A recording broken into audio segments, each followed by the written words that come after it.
Well, how can I help, man? Whatever you need. What how can I help you?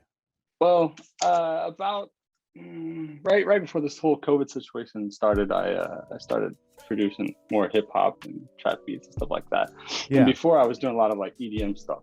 Okay. Um, and and I guess my issue is I don't know why, but it's just the songwriting. The maybe it's just because I'm overcomplicating it when it comes to writing the melodies and the progressions for trap beats. Okay. So it's more so, and also just the whole sound selection, because like for example, like when I just purchased Omnisphere, and that's the whole, everyone talks about Omnisphere in the trap industry. Yeah. And you open it up and you go through all the bells and stuff like that, but it's just, I don't know, I just can't write anything on the keyboard with bells and that kind of like sound selection. So I guess it's both songwriting and melodies, and also a sound selection when it comes to trap music, hip hop beats, pop music, stuff like that. Gotcha. Gotcha. Now, when you're now, do you feel more comfortable with your sound selection for the EDM stuff? Is that Yeah, but it's more like very strong, powerful, upfront synthesizers, and then whenever you go to the hip hop trap stuff, it's more like wide background. You know what yeah. I'm saying? Yeah, yeah. So let's talk about sound selection. Sound selection for trap music does have its flavors.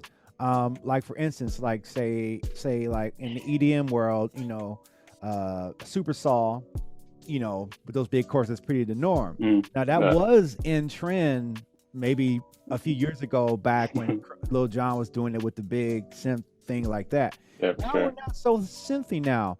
Now we're more of filtered samples. Now, it's a darker sound, and the thing that remains Yeah, bright is like the hats, the snare, but even the kick drum is sometimes gone and replaced with just that 808 boom. You know, so I think a good thing to look out for. I think Omnisphere is good, but sometimes I think Omnisphere is too good because of how great it sounds and how bright it sounds, and sometimes you need something that sounds more like a keyboard. Um, Omnisphere doesn't really sound like a keyboard so much so than Heat Up 3 does, or like a Nexus does. And it kind of simplifies your sound a little bit to get your sounds to be more on the trap spectrum. Even though, yeah, a lot of people use Omnisphere in trap, but I think that to really achieve that sounds and that sound selection, obviously, I would look to like producers like there's a producer called BWB and Foreign Tech. Now, they're great sources. I design sounds myself, but whenever I want a shortcut to trap sounds, I always go to them too. And they have some libraries online and stuff like that. Splice is a good resource too, especially for loops and things like that. When you want to use that to kind of create the inspiration, then you can take those loops out and do your own yeah, thing. So another good thing, if you're using FL Studio, I like the Dilly Bass and then Sublab for a little bit more advanced sounds right there. yeah. So what do you feel when you feel like the sounds you're using? What are they? How are they? How do you feel that they're missing the mark when you're doing your trap beats? Well, I guess it's also just as much the songwriting. It's just like Okay. building these kind of simplistic, hooking type of melodies, if that makes sense. Right. And it's I have, like, for example, if I'm writing a melody over a chord progression or something like that, I always find I'm also not too great at writing melodies, but when if I'm writing a melody over a chord progression, Right. it's always like I'm kind of popping down the scale or something like that. Like it's never like repetitive, going back up, and Mm. I don't know if that makes sense. Yeah. Yeah. It does. It does. Now melodies and melodies can go on and on. How can I say? So when you want to create melodies for trap music, obviously the easiest place to go is going up and down the scale, and also creating random things. And then kind of, in order to better explain that, what platform are you using to make these beats on? I use Ableton, and then Ableton. I Okay. use a push to, and then a complete control 49. Okay. Yeah. So Ableton is a great platform. I know that Ableton has some MIDI plugins in there that you can insert in front of the instrument, Yeah, and it's very powerful. So they got different play modes that you can use to integrate those chords into there, to create melodies there, and then also have a decent enough piano roll in there to click them in if you don't feel like playing them. yeah, Um, sometimes that's what it takes to get that melodies in there. But I have a feeling the way you're speaking, I think that you probably already got good melodies, and I think that maybe you're in a phase of getting used to doing it. How long has the transition been for you from EDM to trap? Well, like I said, literally Corona came around. I had a couple buddies that like, wanted to Okay. be, start rapping or whatever. Yeah, And I was like, for sure, yeah, and I'll give it a shot. And then I started playing around with a bit, and then I don't know, the whole Corona situation came, and I just dove into it. Yeah. Yeah. So yeah. So I think psychologically though, I feel like that if you're already using Omnisphere and things like that, and your way around a keyboard in Ableton, I think that it's more or less of you getting used to the sound you're doing. One things I always go for that I trip up upon when I'm doing trap music, especially when I'm trying to do it more contemporary in 2021, 2020 style. Because I come from more of a musicianship background, it's easy for me to get too complicated. Yeah, I definitely feel that. So what I do is I take notes out and I take rhythm out. Like maybe a few years ago, trap music was more busier with those hat rolls, and now I don't really hear them anymore. They're in there, but they're more or less sprinkled in versus them being the norm. You understand what I'm saying? So yeah, I've noticed that definitely a lot lately. And I've also experimented actually just today with that, and so steering away from the typical, 16th hi-hat rhythm to just something a bit more choppy, simple, or doesn't have to be simple, but just like choppy. And it's also, I've noticed it's kind of like the volume of them, they're kind of being pushed more and more in the back. Back then it was more like this, that's what trap music was those loud 16 note hi-hats. Yeah, it's definitely going away from that. Actually, it seems like more or less the melody's the more hotter thing now. And you can use one notes with reverb on them, use those for sounds. You don't necessarily have to stick to a bell sound, even though there's bell sounds for the melodies, there's plucks. You can mess with those, especially in Omnisphere. There's a lot of them in Heat Up 3, and experiment with those, but then also keep it simple. And then another trick I always like to do is I'll put it's a plugin by Cable guys called Halftime. You know about Halftime? Yeah. So I have Shaper Box and Halftime. Yeah. Yeah. So do a melody, right, and then put Halftime on it, and then run with just the halftime. Halftime will bring it down an octave, but it'll simplify it because it's not as fast. It'll cut it. And see, that's what I did in the beginning. Is every melody I did, I basically slapped halftime on it, and then like I said, yeah, it's cool and all, but like I'm trying to, I listen to a lot of these, because I've also dove into the whole, loops and all that. Yeah. And it's like, you hear these crazy, plucky, really 16 note like quick melodies and stuff like that, and it's just like you ain't gonna get that from halftime. Right. No. And then sometimes you can split the difference in halftime and mix it halfway, 50%. Which is something I like to do to mix them up. And that is always cool to do that. But I think those melodies are definitely easy to come by. Just because the chord progressions are not that complicated, and it's more or less building your flavor. But if you're a year into it, I think it's just more or less, I think you got everything you need. I think you just got to get used to hearing yourself do it. Probably more than anything else, because even me, like I'm getting ready to go do more EDM stuff, and there's going to be a phase of me getting used to creating that way, which is a different mindset altogether versus creating like trap and trap soul and R&B. But I think you already got everything you need as far as the melodies are concerned. I think it's just you might want to deal with sounds. You might have to go outside the world of Omnisphere, only because I definitely understand. Well, I just got the collection 7, I think it's called, or 5 from Arturia. Oh yeah, Arturia V collection. V collection. Yeah, and then I've had my eye on Nexus a lot, because I think when I go to Omnisphere, it's like I play those sounds, and I'm gonna be honest, I just don't get inspired. Like and then maybe it's because I'm more leaning towards like maybe more authentic type of sounds, Right. Not so like electronic. Yeah. So Nexus is a good plugin to get into. I feel like that's like a bread and butter. Nexus to me is almost like a classical plugin that you have in your rig. Like if you're a producer, you're going to have that in your rig because it's classical. It has a lot of go-to sounds you can get to quickly. Only problem is that Nexus sounds like Nexus. Like producers can hear it. But then again, There, now we're going to the mindset. You got to think about it. Okay, yes, it does sound like Nexus, but I have to turn off the fact that a producer will recognize the sound, and that an artist will be able to write to it and vibe to it, and that your listening audience or your clients will vibe to it. And then another plugin that I'm getting used to that I like that doesn't sound like Nexus is Heat Up 3. It's just the right enough of not sounding great that makes it sound good. Yeah. It's not. It's the same as, writing a melody and then slapping RC20 on it or something like that. It gives that wobble and that saturation. So like for instance, Omnisphere has a lot of very well designed, just epic. Everything on there is just so epic and so great, and it's like you get used to. It's almost like an artist, that's like always going to sell. It's like, oh, they came out another album, oh, it went platinum.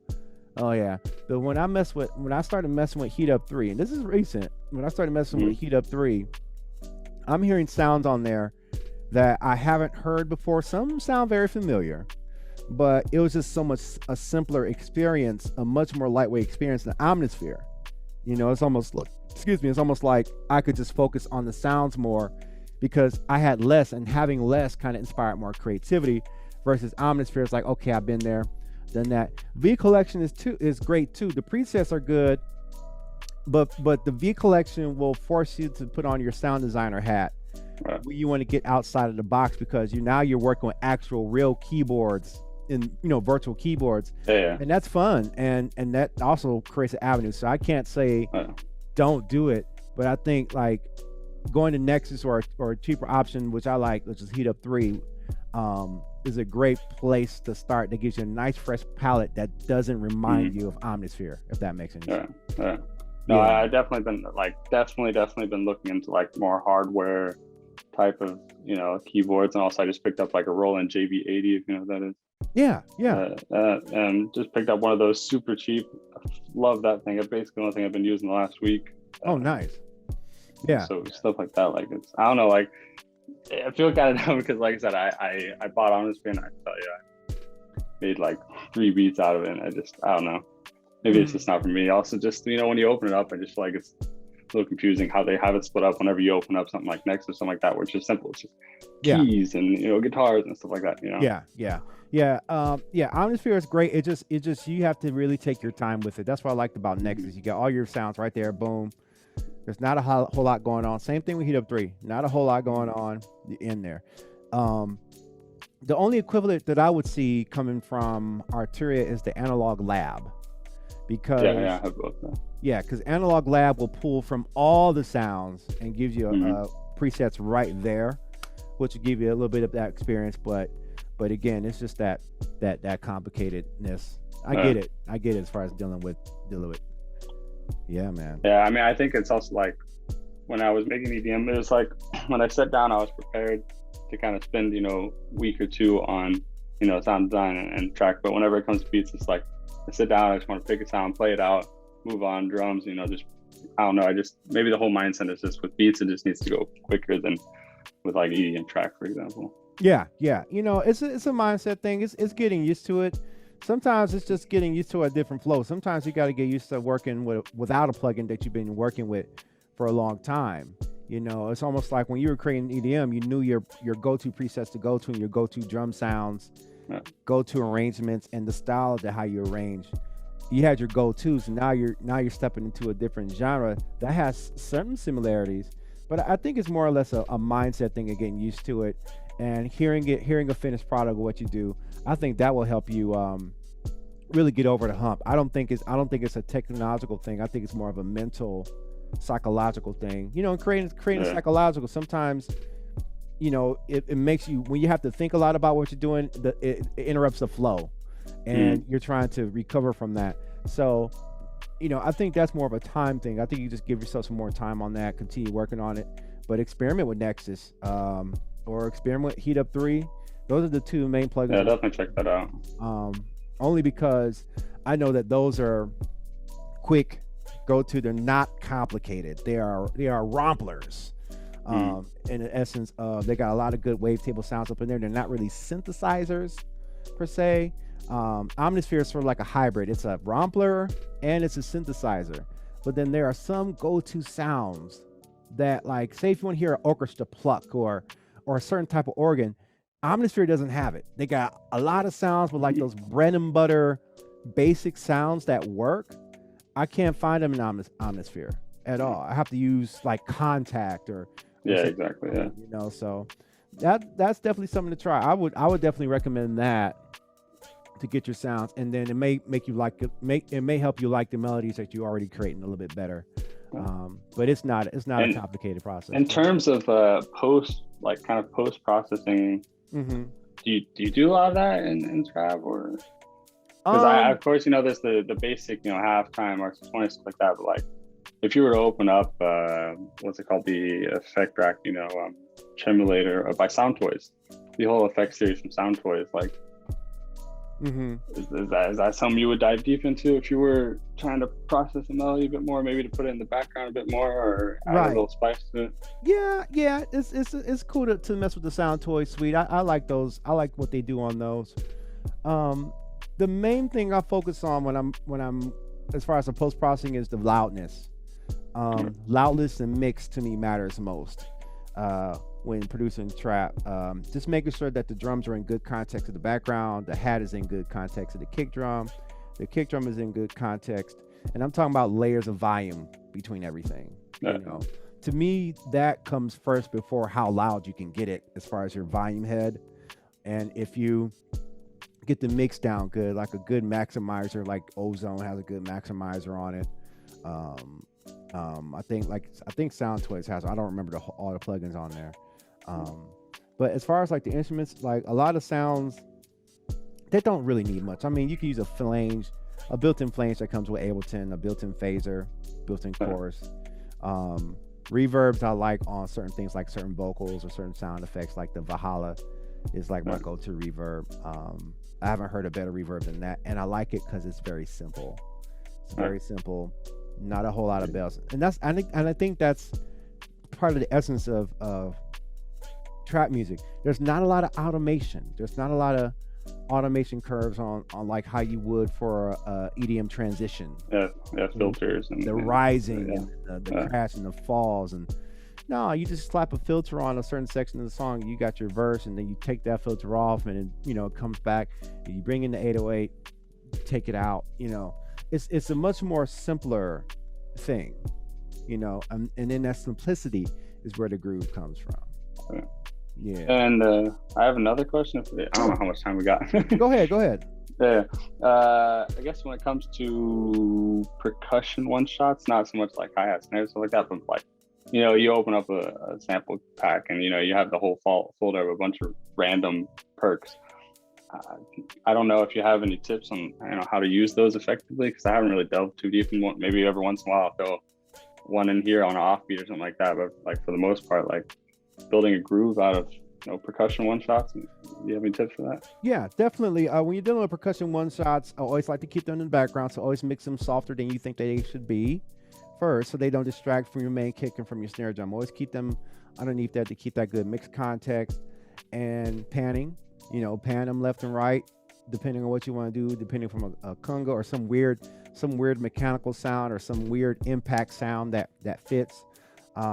It's always cool to sneak them in the background, and also try them with some filters and some reverb in there. If you're going to filter it, add some reverbs to keep it dark but keep it roomy. And then also what I like to do is use like if I mix a bunch of filters, like say if I'm thinking in the context of Ableton, I'll have those percussion stuff on its own sampler, or that drum kit thing that Ableton has. I forget what it's called, but I would have them. Drum rack. Yeah, drum racks. I would have them on their own drum rack, and then I probably would put a filter on it and some reverb on it, and then get it in the background. And don't be afraid to use metallic sounds, conga sounds, tabla sounds, shakers, and experiment with that. Maybe slap a looperator on it, or slap a effectrix on it to kind of get them to stutter a little bit. Put that seasoned salt halftime on it. Keep it in the background and let that provide the backdrop to your main snaps and snare. And that's a good thing that I would do with percussion one shots. And but they're good, but they're not used too much. So keep that in mind too. And now that you're talking about reverb, drum bus reverb, I feel like whenever I got to like trap, I never use it because it kind of just takes away from like the whole transient of the hats and snares. Do you use that at all? Right. I don't use it on the drums. Okay. The drums are pretty much very dry. Okay. Unless I am using a vocal chant or something, then I wash it with reverb and I keep that in the background. But like the hat, the kick and the snare, bone dry. As long as they hit hard in the mix, and the way to make them hit hard in the mix is to make sure everything else is not as loud as it. It's not about turning your whole mix up, but just turning other things down so that they can stand out. No, you were talking to one of the other guys the other day, and it was talking about how to make, get the 808 to punch through the mix and everything. Yeah. When it comes to mastering, because I of course always have 808 as the loudest in the mix. But whenever I get to mastering, I don't know if it's the mastering compressors I use, but they like destroy the compressors. Right. Even though I saturate them and everything. Do you have any tips for that? Yeah, if the 808 so if the 808 is making the whole mix get crushed, then the first thing I'll do is I will back down the 808. It's almost like this. I would have your kick drum on top, and I'll make your 808 slightly softer than that. Let your kick make that master duck your mix, but not by a lot. Maybe 6 dB, 9 if you want to push it. If you're feeling lucky, let that kick make that master dip down, but let your 808 ride.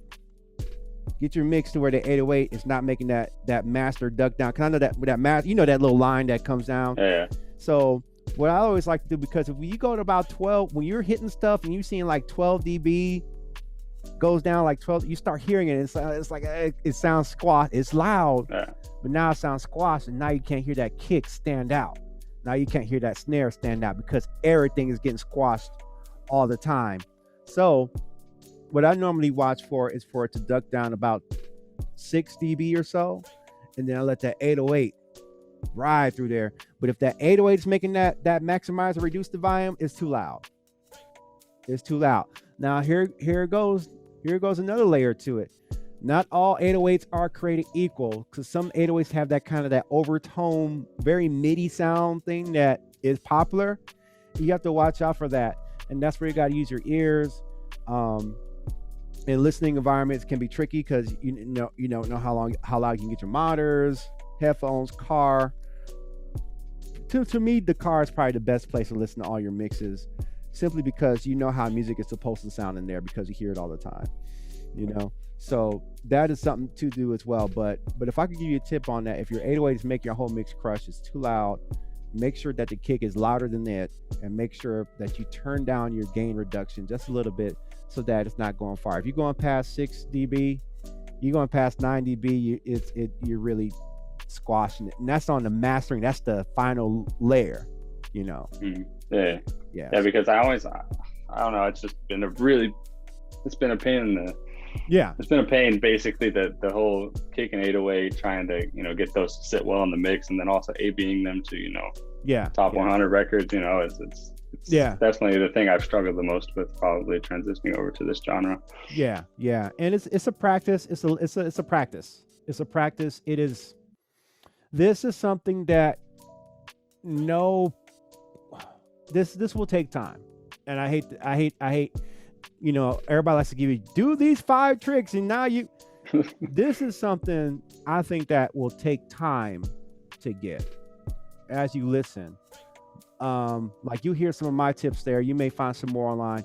This will take time, but it'll be worth it, because keep messing with it. You're going to find that good ratio of getting that loudness, getting your 808 there, and have your kick smack in the mix in the meantime. And another thing is the frequency of your kick drum versus your 808.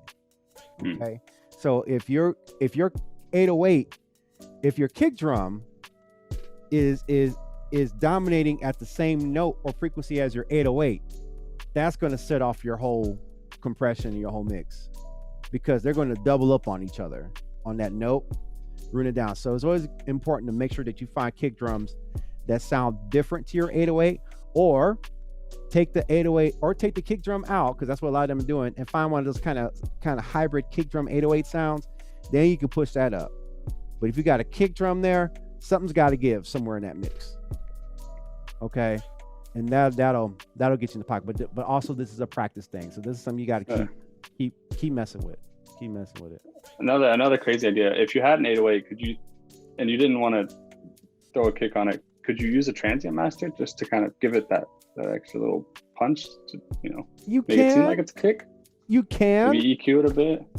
I normally don't EQ the 808s unless I'm trying to get rid of like some of those artifacts, like the noise, or like it was digitized poorly, and I'm trying to get rid of that aliasing. That's the only time when I put a filter on it. But as far as the 808 sound itself, you can add a transient shaper to it. I typically don't like to do that. I like to have some sort of kick hybridized with it. It will add something to it, but if the 808 sound itself isn't naturally punchy, when you hear it, it's going to be hard to make it punchy. It just, you can go for it, but I feel like you'll never reach the target that you're going for unless you're mixing some sound with it together like that. I think that's where the whole EDM part comes in. That's how we do it pretty often. Yeah. And also, like with the kick and bass and EDM, it's throw a sidechain compressor, boom, job's done. Yeah. I think that's also, that might be the issue why I'm struggling so hard with it. Yeah. I mean, and then EDM kicks are a totally different thing, because EDM kicks cover the whole spectrum when they hit. You got the woofer part, and you got the high clicky part of it. It's everywhere. In trap, it's not as everywhere. It's more in middle and down. But in EDM, it's like a whole thing. Yeah, man. I agree. Well, cool, man. Anything else you need to do before we wrap this up, man? No, I think that's about it. I definitely appreciate it. You took the time to answer some of my questions. No problem. Tell everybody can follow you online real quick. On Instagram at the ZJC Music DK. And then I haven't really gotten any SoundCloud or anything uploaded. So. Okay, cool. Spotify, man. So. All right. Well, good luck on your music productions, and I want to hear some good news from you in the future. All right. Thank you, for sure. All right. Take care. Appreciate Peace out. it.